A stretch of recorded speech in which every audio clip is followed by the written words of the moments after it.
Il est entré dans cette salle d'audience en riant, se moquant du juge, de la loi et de tous ceux qui regardaient.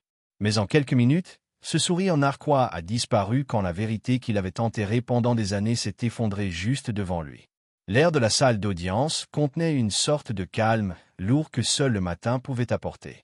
La lumière du soleil filtrait doucement à travers les hautes fenêtres du palais de justice municipale, projetant des rectangles dorés sur le sol carrelé. Les murmures habituels des gens qui attendaient que leur cas soit appelé étaient absents. Même le claquement des clés du sténographe n'avait pas encore commencé. Le juge Frank Caprio était assis calme derrière le grand banc en chêne poli, ses doigts feuilletant doucement un dossier de manille. Ses yeux bougeaient régulièrement, scrutant les détails comme un homme qui avait fait cela pendant des décennies. Son esprit était calme, méthodique, sa respiration lente, comme s'il se préparait à une autre audience routinière. Puis les portes se sont ouvertes avec un fracas qui a brisé le silence comme un coup de tonnerre. Les têtes ont tourné. Des pas ont résonné brusquement dans l'allée. Un homme d'une trentaine d'années est entré comme s'il était propriétaire de l'endroit. Il portait une veste en cuir usé et des bottes éraflées, son jean légèrement déchiré aux genoux. Sa posture suintait de défi, et le sourire narquois sur son visage est arrivé avant même d'atteindre le podium. Son nom, griffonné sur le dossier, était Russell Greene. Mais il n'a pas attendu d'être appelé. Il s'est levé, souriant, la tête inclinée juste assez pour suggérer de la moquerie. Sa voix a traversé l'air calme, alors qu'il a laissé échapper un rire court et dédaigneux et a dit « Tu ne me vois même pas pour une lumière. » Lassau Reddit's son souffle. L'huissier s'avança instinctivement, levant la main avec prudence, mais le juge Caprio lui secoua subtilement la tête. Le juge ne broncha pas. Il regarda simplement. Observer. Mesurer. C'était quelque chose qu'il avait appris au cours de ses nombreuses années à présider cette salle d'audience, que parfois le silence perturbait un homme plus que les mots. Russell continua, imperturbable, agitant une main paresseusement dans les airs comme s'il écrasait une mouche. Sérieusement, marmonna-t-il, s'adressant maintenant aux quelques autres personnes dans la salle, que faisons-nous ici? Cours de circulation pour adultes? Donnez-moi une pause. Son rire résonna, rebondissant sur les murs lambrissés comme un défi. L'expression de Frank Caprio restait illisible, mais à l'intérieur, un lent désabonnement avait commencé. Il avait déjà vu un manque de respect. Il avait affronté des menteurs, des manipulateurs et même des hommes dangereux. Mais c'était différent. Russell ne contestait pas simplement un ticket. Il se moquait de tout le système, comme si sa présence dans la salle d'audience était en dessous de lui. Comme si les gens qui y travaillaient, les greffiers, les huissiers, les concitoyens qui attendaient leur tour, faisaient tous partie d'une performance mesquine destinée uniquement à le déranger. Les yeux de Frank ont dérivé de Russell pendant un moment, atterrissant tranquillement sur une silhouette assise dans la galerie arrière. C'était un homme plus âgé, aux cheveux argentés et aux yeux profonds, vêtu d'une veste bleu marine unie qui portait toujours le faible insigne du département de police de Providence. Son nom était Vincent Caprio, le frère de Frank, et il était venu juste pour s'asseoir en soutien aujourd'hui, comme il le faisait souvent pendant sa retraite. Il ne parlait pas, ne bougeait pas, n'attirait pas l'attention. Mais il a regardé. Et quand Russell, au milieu d'une autre vantardise, a jeté un coup d'œil par-dessus son épaule et a ri. « Et qui est le grand-père dans le dos? Ne me dites pas que j'ai un public. » L'air dans la salle a changé. Les mains de Vincent se sont étroitement repliées sur ses genoux. Il n'a pas réagi. Mais Frank l'a vu, la tension dans ses épaules, le léger resserrement de sa mâchoire. Et Frank a senti quelque chose bouger en lui, quelque chose de lent et de profond, comme une vieille corde tirée d'un puits. Ce n'était pas de la colère, pas encore. C'était de la mémoire. Des années de service. Du sacrifice. La dignité tranquille d'un homme qui avait autrefois suivi le rythme, qui avait pris les affaires difficiles, qui s'était tenu aux côtés de Frank pendant des décennies de procès à l'intérieur et à l'extérieur de la salle d'audience. Et voici cet étranger, cet homme impétueux et habilité, qui riait de lui comme si cela ne signifiait rien. Russell s'est penché sur le podium, s'amusant clairement. Sa voix trempait de sarcasme en ajoutant « Regardez, j'ai des endroits où être. Terminons ça, ouais? Je suis sûr que vous avez du bingo à la maison de retraite ou quelque chose comme ça. » Ses yeux se tournèrent vers le juge Caprio avec une suffisance qui demandait pratiquement la confrontation. Pourtant, le juge n'a pas parlé. Pas encore. Au lieu de cela, il a plié le dossier manille fermé, ses doigts lents et précis, et l'a posé sur le banc. Le marteau en bois reposait silencieusement à côté. Il a regardé Russell, pas à travers lui, pas devant lui, mais directement sur lui. Étudier la courbe du sourire, l'arrogance assise juste derrière les yeux, la posture d'un homme qui n'avait jamais été tenu pour responsable. Pas vraiment. Frank Caprio avait traité avec de nombreux hommes comme celui-ci, en théorie. Mais il y avait quelque chose chez Russell qui perçait plus profondément. Ce n'était pas seulement le manque de respect. C'était la performance de celui-ci. La façon dont il a transformé la salle d'audience en scène, avec lui-même au centre. Les gens qui regardaient sont restés silencieux, ne sachant pas s'il assistait à une comédie ou au début de quelque chose de bien plus grave. Une femme près du dos s'est déplacée inconfortablement sur son siège. Un autre monsieur plus âgé a baissé les yeux, comme s'il avait honte d'être même dans la même pièce. L'huissier a croisé les bras, attendant le signal du juge. Et pourtant, Frank Caprio n'a pas élevé la voix. Il n'a pas martelé le marteau. Il s'est simplement assis, les mains croisées maintenant, et a laissé le silence devenir plus fort que n'importe quel ordre. En lui, les engrenages tournaient. Souvenir d'autres audiences. D'autres hommes qui se moquaient de leurs responsabilités. Des fois où la justice s'était glissée à travers des fissures creusées par la richesse, le pouvoir ou la simple arrogance. Et alors qu'il était assis là, une prise de conscience s'est glissée, pas seulement à propos de Russell Green, mais de l'héritage que cet homme portait. Le nom de famille n'était pas inconnu. En fait, il avait du poids. Il y avait des liens, des contrats, des rumeurs calmes qui avaient jadis flotté dans l'hôtel de ville comme de la fumée. Personne ne pouvait vraiment retracer un incendie. Charles Green, le père de Russell, avait été le nom chuchoté chaque fois qu'une inspection de bâtiment était mystérieusement négligée ou qu'un permis de ville était accéléré sans explication. Ce nom était resté au bord de la mémoire du juge Caprio, comme s'il ne pouvait pas gratter. Maintenant, le fils se tenait dans sa salle d'audience, riant, se moquant, osant quiconque le tenir responsable. Frank Caprio se pencha légèrement en avant, sa voix stable et basse, le son s'élevant à peine au-dessus du bourdonnement du système de ventilation. Il ne parla que quelques mots, calmes, mesurés. Et à ce moment-là, tout a changé. Parce qu'il ne s'agissait pas seulement d'un feu rouge. Il ne s'agissait pas seulement d'une amende. Il s'agissait de ce qui allait suivre. Ce qui a commencé comme une simple audience sur la circulation était sur le point de se transformer en une confrontation qui étourdirait tout le monde. Russell Green s'est appuyé contre le podium de l'accusé comme un homme dans un bar, son sourire s'élargissant comme si toute cette procédure existait uniquement pour son amusement. Il a passé sa main dans ses cheveux lissés et a dit quelque chose sur les amis importants du centre-ville, sur le fait de ne pas avoir besoin d'une conférence d'un vieil homme en robe. Sa voix portait un rythme moqueur, sa confiance si épaisse qu'elle recouvrait l'air comme de la fumée de cigarette. Les gens de la galerie remuaient inconfortablement. Certains détournaient les yeux. D'autres attendaient de voir jusqu'où il irait avant que la patience du juge ne se brise. Mais le juge Frank Caprio n'a pas bougé. Son expression est restée calme, son corps toujours comme de la pierre. Même si quelque chose derrière ses yeux a commencé à s'agiter, une légère ondulation sous des décennies de discipline. Mais pour n'importe qui d'autre, il se souvenait d'une tempête. Le son de la voix de Russell s'est estompé pendant un moment alors que l'esprit du juge reculait, porté par le souvenir d'un dossier estampillé d'un nom qu'il n'avait jamais oublié, Charles Green. Cela faisait 15 ans plus tôt, peut-être 20, même si les détails étaient encore assez nets pour piquer. À l'époque, Charles était un entrepreneur local avec un empire en expansion, un homme dont la poignée de main pouvait ouvrir des portes verrouillées à l'hôtel de ville. Il y avait eu des allégations, frais de permis manquants, chantiers dangereux, travailleurs blessés pour des emplois non signalés. Le juge Caprio avait présidé une affaire de petites créances impliquant l'une des entreprises de Green. Cela aurait dû être simple. Mais au moment où il a essayé de faire pression pour une enquête, l'air autour de lui a changé. Les appels venaient de à l'étage. Les réunions ont été annulées. Les audits de financement sont apparus de nulle part. L'affaire a été classée avant même qu'elle ne soit ouverte, et Charles Green est reparti intact. Caprio avait connu la corruption quand il l'a vue, mais ce jour-là, il a appris à quel point les racines étaient profondes. Maintenant, debout devant lui, le fils avait le même sourire narquois, le même mépris pour la responsabilité. La ressemblance n'était pas seulement physique, elle était spirituelle. L'arrogance enveloppée de confiance, habillée de droit. Russell Green ne se battait pas pour la justice, il dominait. Il riait à l'idée d'être jugé, croyant que l'argent de la famille et les vieilles alliances le protégeaient toujours. Et peut-être qu'ils l'ont fait. La ville avait changé de visage, mais pas le jeu. Le même juge à la retraite qui dînait avec Charles Green vivait maintenant tranquillement à l'extérieur de Providence, percevant des pensions.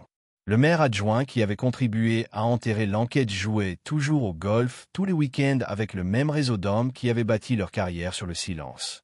La mâchoire de Frank se serra légèrement, un mouvement si petit que seul l'huissier aurait pu le remarquer. Le doux bourdonnement de la climatisation de la salle d'audience a comblé le silence entre les peines de Russell. Le regard du juge a dérivé brièvement vers le fond de la salle. Là, assis seul au troisième rang, se trouvait un homme en costume bleu marine foncé. Sa posture était impeccable, ses yeux concentrés. Le procureur américain Miguel Riva, un homme peu reconnu, mais qui devait une faveur discrète au juge. Ils s'étaient croisés il y a des années lors d'une enquête pour corruption qui n'avait jamais fait les papiers, une qui avait presque mis fin à la carrière de Miguel avant que Caprio n'intervienne pour le protéger. Miguel n'avait pas oublié. Maintenant, par coïncidence ou par destin, il était assis ici avec un dossier scellé reposant dans sa mallette. Un dossier contenant les noms du père et peut-être. Les doigts de Frank effleurèrent le marteau, non pas pour le frapper, mais pour se rappeler le contrôle. Chaque centimètre carré de la salle d'audience semblait battre sous un poids invisible. Le rire de Russell faiblit légèrement quand il remarqua que le juge ne réagissait pas comme il s'y attendait. La moquerie qui remplissait autrefois sa voix a commencé à se sentir forcée, une performance perdant son rythme. Il s'est déplacé, s'est éclairci la gorge, puis a croisé les bras avec défi. Il a marmonné quelque chose sur le fait de ne pas avoir toute la journée, qu'il n'était pas venu ici pour jouer à des jeux d'audience. L'arrogance était toujours là, mais la confiance derrière elle a vacillé, à peine. Le juge Caprio a finalement parlé, ses paroles calmes mais aiguisées de sens. Il a dit à Russell que la loi avait un moyen de révéler le caractère, que certains hommes n'ont appris leur place que lorsque la vérité a cessé de frapper et a enfoncé la porte. La salle d'audience n'a pas tout à fait saisi toute la gravité de son ton, mais Miguel Riva l'a fait. De son siège, les yeux de Miguel se sont levés, lisant immédiatement le sous-texte. Quelque chose était sur le point de changer. À ce moment-là, le temps semblait s'écouler, le présent s'emmêlait avec le souvenir d'un jeune Frank Caprio debout devant un homme puissant qui riait autrefois comme ça. À l'époque, il n'avait ni l'autorité ni les preuves pour riposter. Mais les années l'avaient changé. Sa patience n'avait pas été une faiblesse, elle attendait.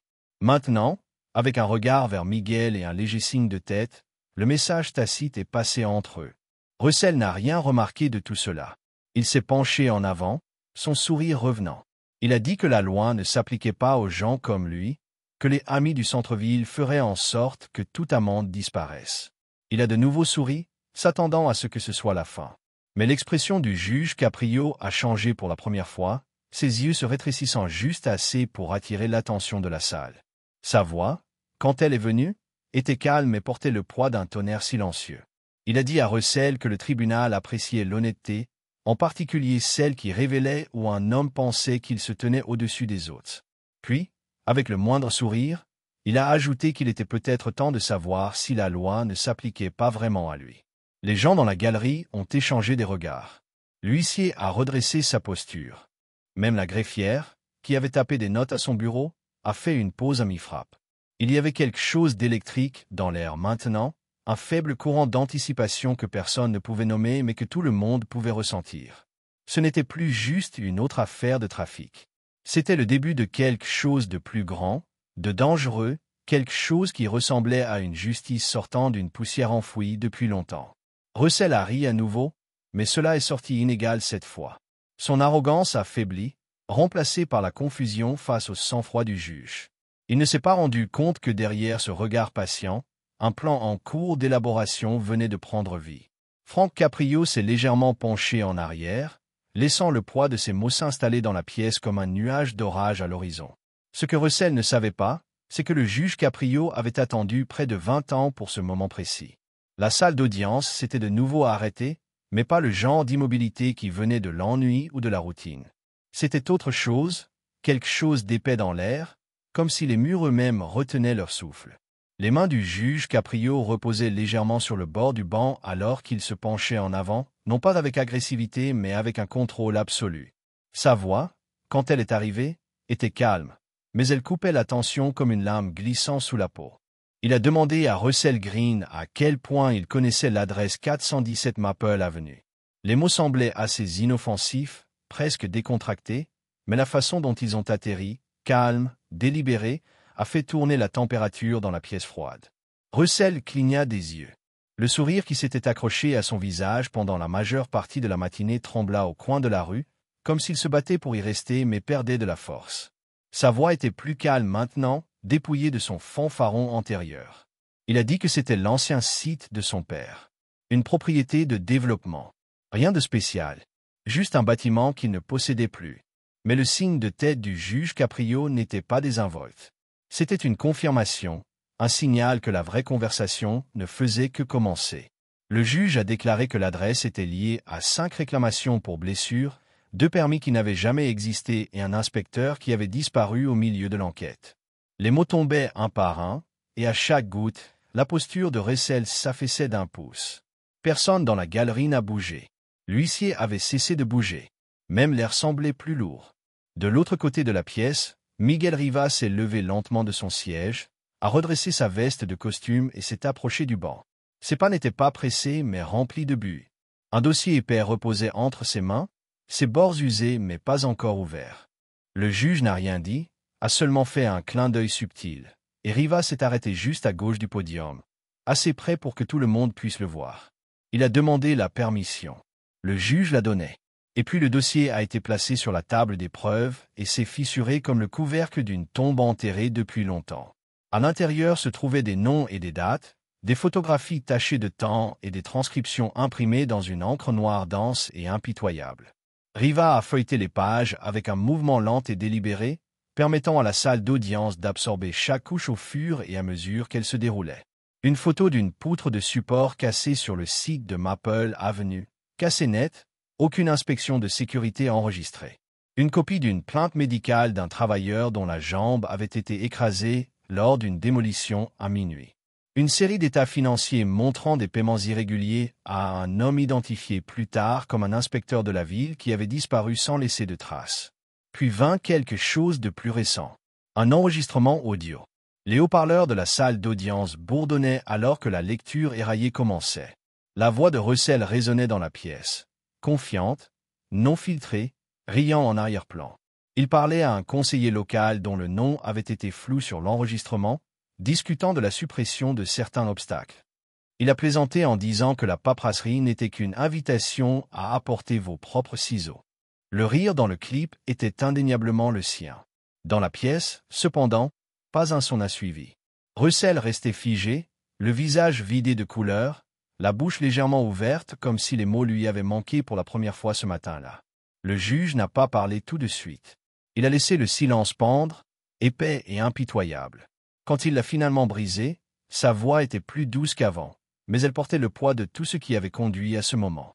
Il a dit à Russell que son rire avait déverrouillé une très vieille porte. Et ce qu'il y avait derrière, a-t-il ajouté, n'était pas très drôle. Russell a ouvert la bouche, a essayé de parler, puis l'a refermée. Le fanfaron avait complètement disparu. Il s'est levé, les yeux se dirigeant vers les gens de la galerie, puis vers le juge, puis vers Rivas. Rien autour de lui n'offrait de secours. La salle d'audience ressemblait à un barrage au bord de l'effondrement. Puis vint le bruit d'une autre ouverture de porte, pas l'entrée principale, mais une porte latérale plus petite près de la barre des témoins. Elle s'ouvrit lentement, et tout le monde se retourna. Du couloir sortit un homme d'une 60aine d'années, grand, maigre, vêtu d'un costume uni qui avait l'air un peu trop grand pour son cadre. Ses cheveux étaient argentés, soigneusement peignés. Une longue cicatrice traçait sa mâchoire, presque cachée par la barbe courte qu'il gardait. Il marchait avec une canne mais ne l'utilisait pas pour se soutenir, plus comme si c'était une habitude, ou peut-être un bouclier. Des chuchotements ont ondulé dans la galerie alors que l'homme s'approchait de la barre des témoins. Miguel Rivas n'est pas l'air surprise. Le juge n'a pas cligné des yeux. Mais Russell a fait un pas en arrière du podium, la reconnaissance le frappant comme un coup de poing. Sa voix est sortie tendue, haute, presque cassante alors qu'il demandait ce qu'il faisait ici. Le juge n'a offert aucune réponse. Il a simplement demandé à l'homme de prêter serment, ce qu'il a fait, la main ferme malgré les yeux maintenant braqués sur lui de tous les coins de la salle d'audience. Son nom était Léo Manzini. Il y a des années, il avait été inspecteur de la sécurité des bâtiments pour la ville de Providence. Il avait été affecté au 417 Maple Avenue lorsque les plaintes ont commencé à s'accumuler, renforts manquants, travailleurs sans papier, livraisons de béton qui ont disparu des livres. Léo avait essayé de faire pression pour la fermeture du site. Quelques jours plus tard, il a disparu. Des rapports officiels indiquaient qu'il avait quitté l'État pour des raisons personnelles. Des rumeurs disaient qu'il avait pris un paiement pour se taire. Mais maintenant, sous serment, Léo a révélé la vérité. Il n'avait pas disparu, il avait été enterré. Pas dans le sol, mais en silence. Il a dit au tribunal qu'il avait été menacé, harcelé et finalement contraint à une retraite anticipée par un réseau de fonctionnaires de la ville liés à Charles Green. Il a montré les lettres qu'il avait cachées pendant des années, des documents qui retraçaient la piste de l'argent des entreprises de Green à 3 départements différents de l'hôtel de ville. Il s'est souvenu des réunions tenues dans les coins sombres des dîners, où les conseillers l'ont averti que des accidents pouvaient survenir. Mais le pire moment, a dit Léo, n'est pas venu quand il a été réduit au silence, mais quand il a appris que l'homme derrière tout cela avait transmis cette corruption à son fils. Russell était rigide, la sueur perlait sur sa tempe, ses doigts serrés sur le bord du podium. Sa mâchoire fonctionnait comme s'il voulait interrompre, crier, nier, mais les mots ne venaient pas. Le juge Caprio a laissé Léo parler sans interruption, son ton ne montait jamais, ses détails nets et indéniables. Quand il a terminé, la salle d'audience était assise dans un silence stupéfait, comme si l'histoire elle-même avait franchi la porte et exigé d'être entendue. Le juge Caprio a croisé les mains devant lui et a regardé directement Russell. Il n'a pas élevé la voix. Il n'a pas martelé le marteau. Il n'en avait pas besoin. Tout ce qu'il a dit, c'est que la salle d'audience avait attendu cette vérité depuis longtemps. Et maintenant qu'elle était là, elle ne serait plus enterrée.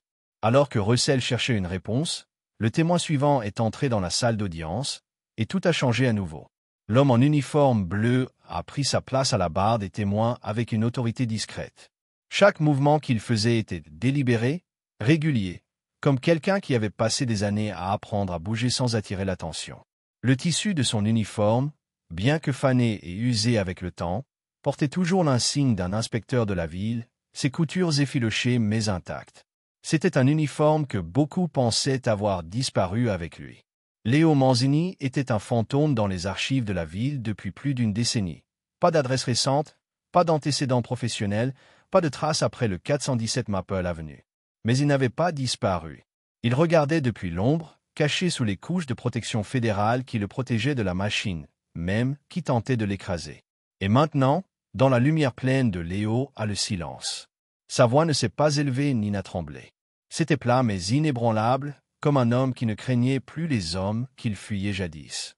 Il a commencé par une brève chronologie, exposant les premiers drapeaux rouges, des journaux d'inspection manquants, des entrepreneurs sans papier sur les sites de Green, des murs qui n'étaient pas structurellement solides, mais toujours approuvés pour un usage résidentiel. Il a décrit le schéma, comment chaque fois qu'il déposait un rapport, quelqu'un du centre-ville l'appelait et lui demandait de faire preuve de flexibilité. Puis sont venues les menaces, d'abord subtiles et polies. Puis moi. Des pneus coupés. Des hommes étranges attendaient devant chez lui.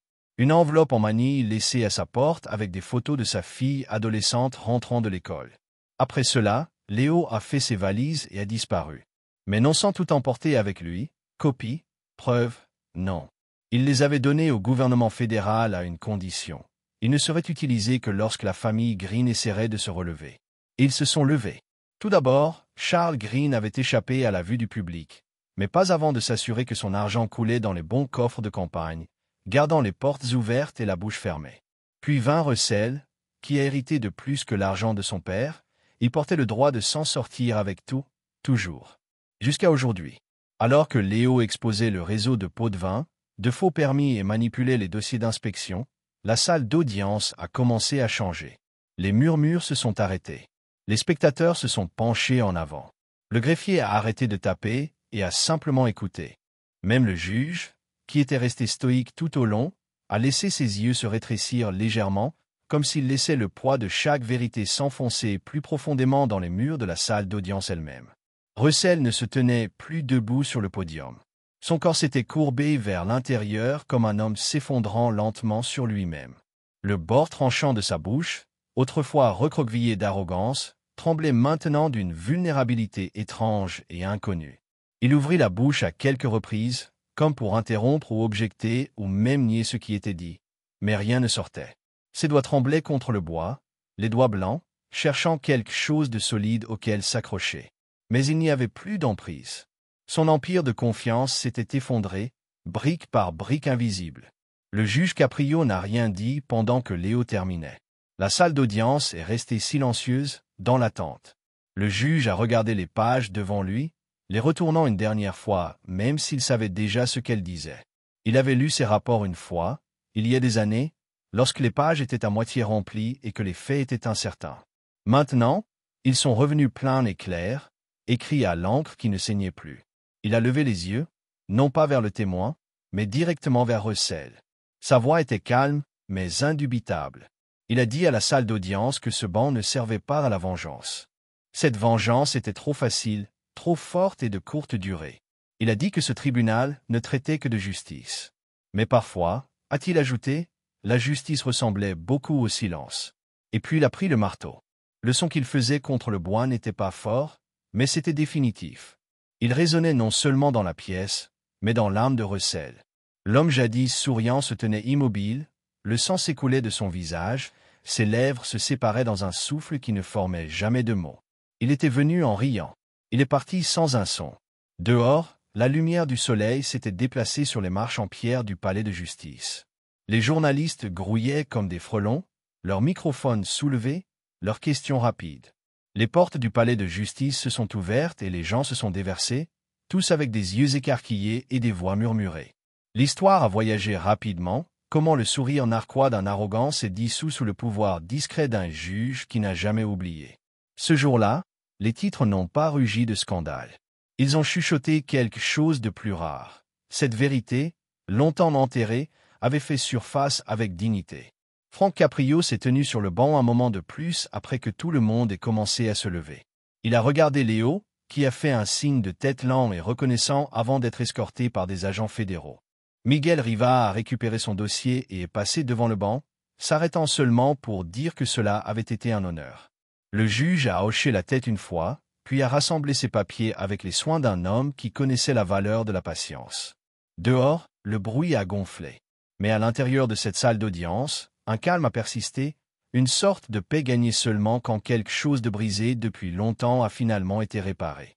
N'oubliez pas d'aimer, de commenter et de vous abonner si vous pensez que parfois, la justice prend du temps, mais arrive toujours quand cela compte le plus.